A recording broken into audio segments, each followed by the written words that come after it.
Squeak! Hello, patrons of the Origsburg Library. Today we're going to read a story called Harriet, and it is by Deborah Inkpen, and it is a Barron's book. Harriet had escaped. Her cage was old. Some of the bars were bent. She had gnawed at them with her teeth, pushed at them with her paws, and eventually they had moved. Just enough. Now she was free. Before her laid a huge carpet of green. Above her, giant plants spread their leafy fingers, and over them all stretched the blue sky. Harriet's whiskers quivered. Her nose twitched, twitch, twitch, twitch, and the air was full of new sounds and new smells. She scampered along the garden path, nosing this way and that. There she is, a little. A dark shadow passed above her. Harriet scurried for cover. The shadow flew into a tree and started to sing. A rich, earthy scent led Harriet into the vegetable patch. She nibbled at a spiky leaf. It tasted strange. Then she nibbled some lettuce. That tasted good. The carrots and the cabbages were good too, but she didn't like the slugs. Ugh, they were horrible.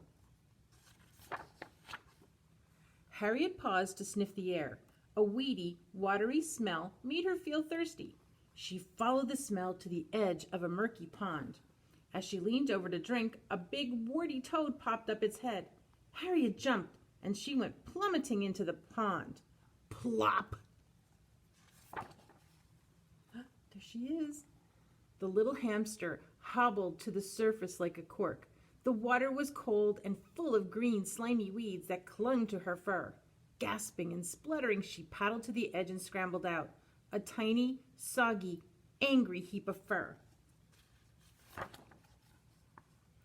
That tiny heap of fur shook itself, smoothed down its coat, and cleaned its whiskers, and turned back into a little hamster. Harriet yawned sleepily. Here's a good place to sleep, thought Harriet. Under the apple tree were lots of small holes. Something disappeared into one of them. She peered down into the hole. A small face looked out.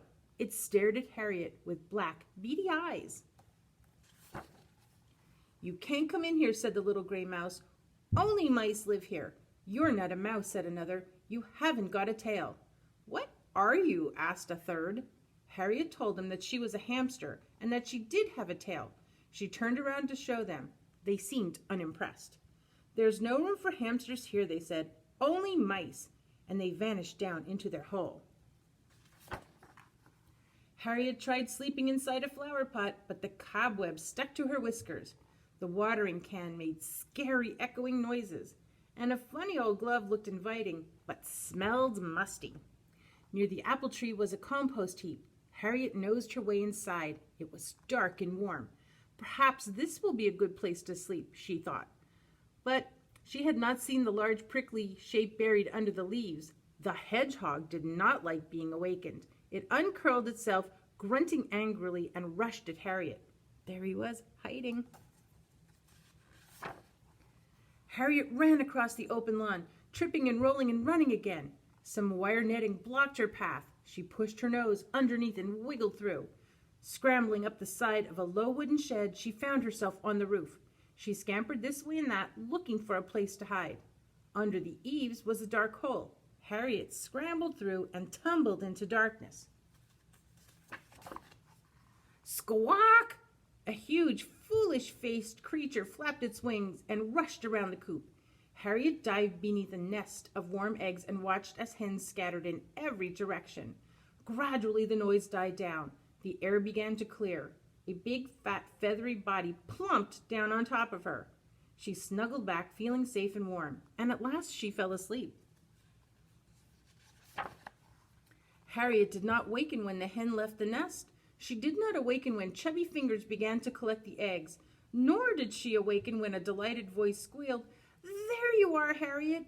The sleepy little hamster was placed carefully into an egg basket. "Come on then," said the voice, "let's take you home." But Harriet did not hear. She didn't even stir. Here she is in her egg basket. The end. I guess Harriet got taken home by her happy little owner and was returned to her cage, I hope they got it repaired so she didn't sneak out and visit us mice again. If you like this story, we have so many more here at the library, so come on down and check one out. Have a great day.